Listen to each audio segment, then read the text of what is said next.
is from DTI po. Thank you, Ma'am Alma. So, good afternoon.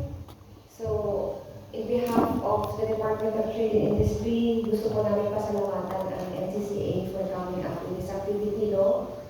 So, ang ganda ng activity, it really entices collaboration amongst you, our creative players here in La Trinidad and all over Cordillera, no? So, kanina, laging sinasabi ni Sir Clint, ano yung magtulong ng DTI, no? Alam naman din yung mga programs ng DTI. So, sabihin ko na ulit, for La Trinidad, please, no, visit your negosyo centers. Your negosyo centers can help you sa mga training. Like, for example, script writing na sinasabi ng hapon pa, no? Pero yun lang, subject to availability of funds. Pero pwede pa rin kung ilan, no? Ilan yung number of participants, ilan yung mga nangangailangan ng gano'n ng training, magpalista doon. Yun, certainly.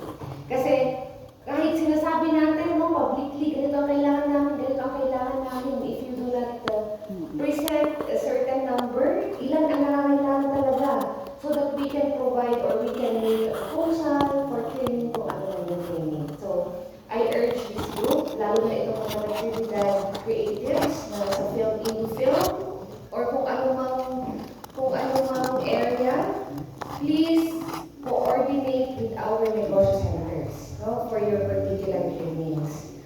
Hopefully, hindi pa huli, kasi tapos na last year yung parang list of trainings, pwede pa siguro, no? And you are very fortunate dito La Trinidad, gamit LGU La Trinidad, they already have an ordinance supporting the creative council or creative people. So they have the La Trinidad Creative Council, meron silang ordinance, and they put funding, every year funding. Alam niyo yan, sir. So, please coordinate. So, ang hamon sa inyo is magkaisa po kayo na taga La Trinidad na into creatives para yung boses ninyo di ba, mas malakas if you go to your local government units. So, ang in charge doon is Sir Valred sa Creatives Council.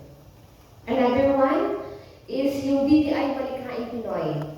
Thank you so much sa ating direct from Cagayan, ating resource speaker kanina. So, nakita ninyo, they joined itong Malikhaing Pinoy, the Young Creatives Challenge. Actually, last day ngayon ng submission of entries. Kaya kung meron pa kayong hindi published, you have until 11:59 p.m. to apply. Last day po today, if you want to make habol in competition. Pero yearly po yon, no? Yearly competition po yon. You can win up to 1 million. Hopefully, hindi yun mababago. So please, sa ating mga young people in the creative sector, young and old, traditional or digital, ano man ang gusto niyo classification, please, I urge you to follow DTI Malikhaing Pinoy, no? 35 age limit. May age limit 35. Yeah, for the young. Yeah, for the young. Pero doon naman sa Malikhaing Pinoy, you can still join yung ibang programs nila. Walang age limit. Ang ano lang is yung competition, no? Yung competition, up to 35 years old. Wala pa naman siguro kung 35 years old itong mga kabataan natin dito.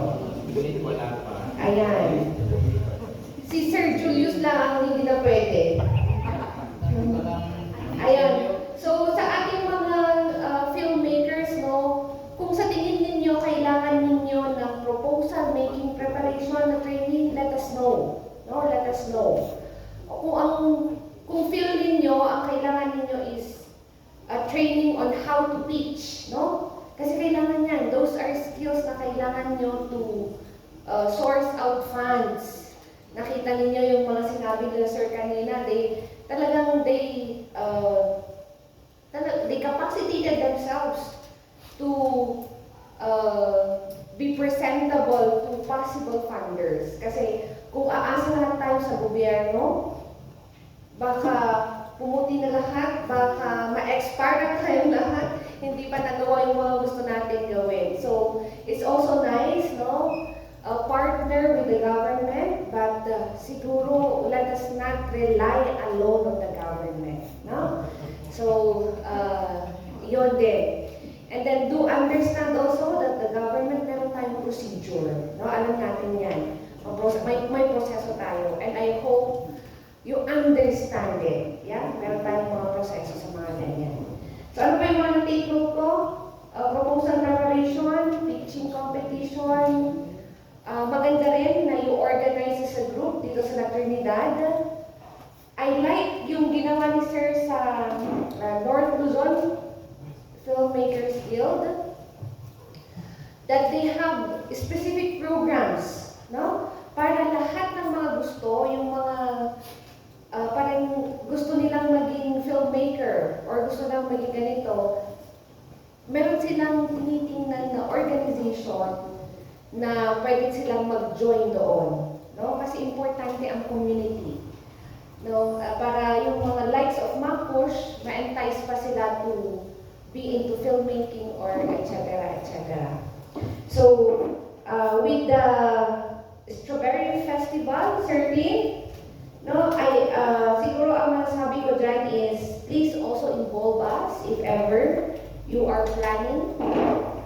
We cannot promise anything regarding that, pero siguro if you can involve us sa planning niyan. But ang pinakasiguro na gagawin nyo, sir, is to coordinate with your local government unit. Napaka-supportive po ang LGU La Trinidad sa mga activities of the local creatives nila. And they are the number one actually for Benguet na gumawa talaga ng ordinance.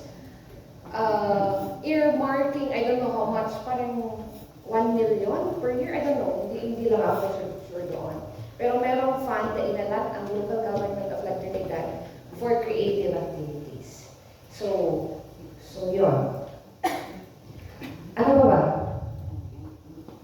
So, yun po ang masasabi ko. And ang isa pa pala is DTI Malikhain Pinoy, sa head office po namin yun, hindi po sa mga provincial offices, they are actually accepting proposals, no?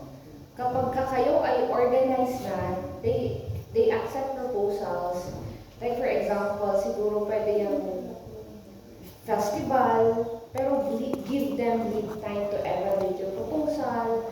And alam nyo na, mag-undergo yan yung proseso. So, ayun. Yun talaga ang challenge sa inyo is for you to organize. Let's make a proposal. Ano yung mga gusto nyo mangyari? Ano ba yung vision nyo? Ano yung nakikita nyo magandang gawin ninyo as a community or as a group of creative people. So, awamot siguro tinalipata. So, again, congratulations and thank you so much NCCEA and to the group of certificates and the creators people. Yes, sir. Dahil nga pala sa DTI, kayo partners po kayo na DTI and Film Academy of the Philippines dun sa sinasabi niyong proposal. Yes. So, please know na may mga ganun na avenue.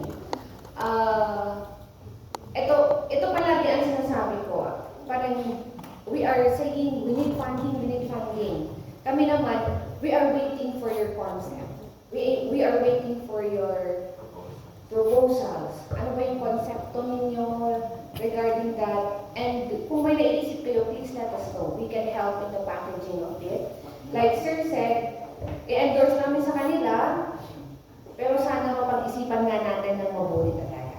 Ayun. So with that, maraming salamat and I really learned a lot din. And again, thank you ma'am for your sharing kanina. O, di ba? Ngayon ko lang nalaman ang ibang gut. Ibang tama ba? Manbangot. Alright. So again, maraming salamat. Ang office po ng DTI ay willing to help you guys. No? Please visit our negosyo centers, visit our provincial offices. So, ang DTI Regional Office is located po sa baba ng PRC, ang Benguet at Baguio sa harap ng Good Taste. And we have negosyo center dito sa La Trinidad, no? Okay. Ayan. So, pag mga artist natin, may kailangan training, coordinate with Miss Shaina sa negosyo na Trinidad. Pero ang kailangan niya sa inyo is, sino-sino ba yung mga taong yan? Mahirap din kasi magpo-post ka na wala kang pangalan, no? Yun din ang dilemma niya. So, yun din ang pakiusap namin sa inyo, kung pwede, if you feel like needing this kind of training, coordinate with our Negosyo Center Business Counselor, provide the names, sino-sino ang mga yon. And then kapag ka na-approve na, please, magpakita kayo sa mismong training. Thank you so much, sir.